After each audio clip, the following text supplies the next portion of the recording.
記得曾經讀過一篇叫做《愛蓮說》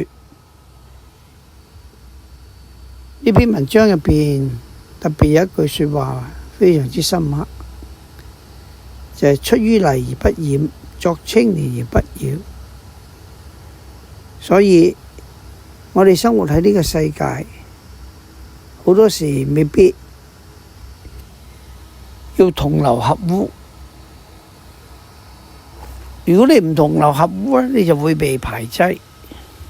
所以我哋必須要作出正確嘅選擇。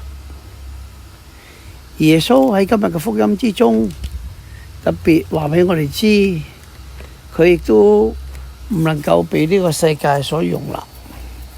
同樣，作為佢嘅門徒，我哋面對同樣嘅處境，一啲都唔新奇。